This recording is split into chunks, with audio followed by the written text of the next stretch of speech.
Awakening. When Siddhartha left the grove where the Buddha, the perfected one, stayed behind, where Govinda stayed behind, then he felt that in this grove his past life also stayed behind and parted from him. He pondered about this sensation which filled him completely as he was slowly walking along. He pondered deeply, like diving into a deep water. He let himself sink down to the ground of the sensation, down to the place where the causes lie, because to identify the causes, so it seemed to him, is the very essence of thinking, and by this alone sensations turn into realizations and are not lost, but become entities, and start to emit, like rays of light, what is inside of them. Slowly walking along, Siddhartha pondered. He realized that he was no youth anymore, but he had turned into a man. He realized that one thing had left him, as a snake is left by its old skin.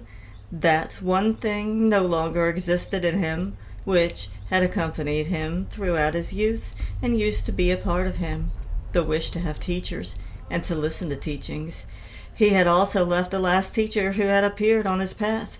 Even him, the highest and wisest teacher, the most holy one, the Buddha, he had left him, had to part with him, was not able to accept his teachings. Slower he walked along in his thoughts and asked himself, "But what is this? What you have sought to learn from teachings and from teachers, and what they, who have taught you much, were still unable to teach you?" And he found it was the self, the purpose and essence of which I sought to learn. It was the self I wanted to free myself from, which I sought to overcome. But I was not able to overcome it, could only deceive it, could only flee from it, only hide from it. Truly, no thing in this world has kept my thoughts thus busy as this, my very own self. This mystery of me being alive, of me being one and being separated and isolated from all others, of me being Siddhartha. And there is no thing in this world I know less about than me, about Siddhartha. Having been pondering while slowly walking along, he now stopped, as these thoughts caught hold of him, and right away another thought sprang forth from these, a new thought, which was, that I know nothing about myself, that Siddhartha has remained thus alien and unknown to me, stems from one cause, a single cause. I was afraid of myself. I was fleeing from myself. I searched Atman. I searched Brahman. I was willing to dissect myself and peel off all its layers to find the core of all peels in its unknown interior, the Atman, life, the divine part, the ultimate part.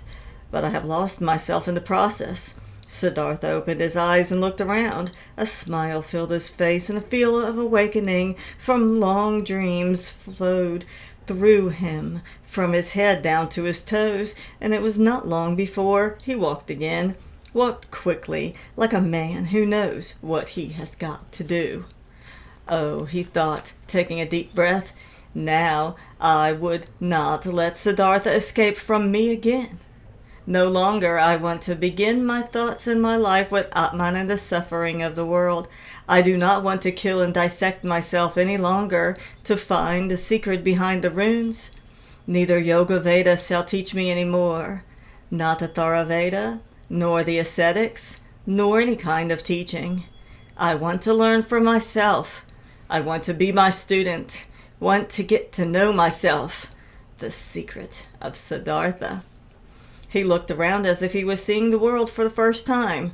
Beautiful was the world, colorful was the world, strange and mysterious was the world. Here was blue, here was yellow, here was green. The sky and the river flowed, the forest and the mountains were rigid.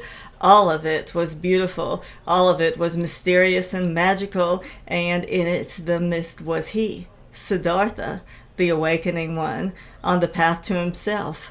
All of this yellow and blue, river and forest, entered Siddhartha for the first time through the eyes, was no longer a spell of Mara, was no longer the veil of Maya, was no longer a pointless and coincidental diversity of mere appearances.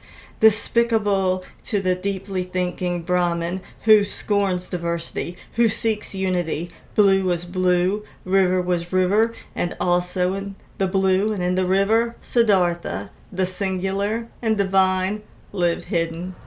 So it was still that very divinity's way and purpose, to be here yellow and here blue, there sky, there forest, and here Siddhartha. The purpose and the essential properties were not somewhere behind the things, they were in them, in everything. How deaf and stupid I have been, he thought, walking swiftly along.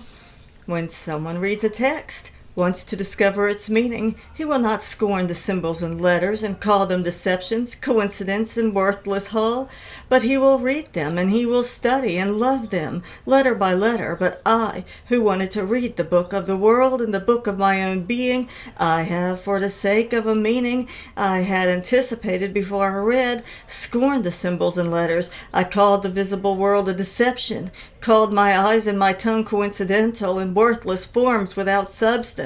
No, this was over. I had awakened. I had indeed awakened. I had not been born before this very day. In thinking these thoughts, Siddhartha stopped once again, suddenly, as if there were a snake lying in front of him on the path, because suddenly he had also become aware of this.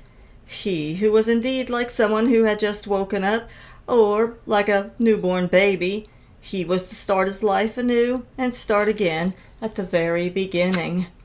When he had left this very morning from the grove Jetavana, the grove of the Exalted One, already awakening, already on the path toward himself, he had every intention regarded as natural and took for granted that he, after years as an ascetic, would return to his home and his father. But now, only in this moment when he stopped as if a snake were lying on his path, he also awoke to the realization. But I am no longer the one I was. I am no ascetic anymore. I am not a priest anymore. I am no Brahmin anymore. Whatever should I do at home, at my father's place? Study? Make offerings? Practice meditation? But all this is over. All this is no longer alongside my path. Motionless, Siddhartha remained standing there, and for the time of one moment in breath, his heart felt cold. He felt a cold in his chest, as a small animal, a bird or rabbit, would when seeing how alone he was. For many years he had been born. He had been without home, and had felt nothing. Now he felt it. Still, even in the deepest meditation, he had been his father's son, had been a Brahmin of a high caste, a cleric. Now he was nothing but Siddhartha, the awoken one. Nothing else was left. Deeply he inhaled, and for a moment he felt cold and shivered. Nobody was thus alone as he. There was no nobleman who did not belong to the noblemen, no worker did not belong to the workers, and found refuge with them, shared their life, spoke their language, no Brahmin who would not be regarded as Brahmin and lived with them, no ascetic who would not find his refuge in the caste of the Samanas, and even the most forlorn hermit in the forest was not just one and alone. He was also surrounded by a place he belonged to. He also belonged to a caste in which he was at home. Govinda had become a monk, and 1,000 monks were his brothers, wore the same robe as he, believed in the faith, spoke his language. But he, Siddhartha, where did he belong to? With whom would he share his life? Whose language would he speak?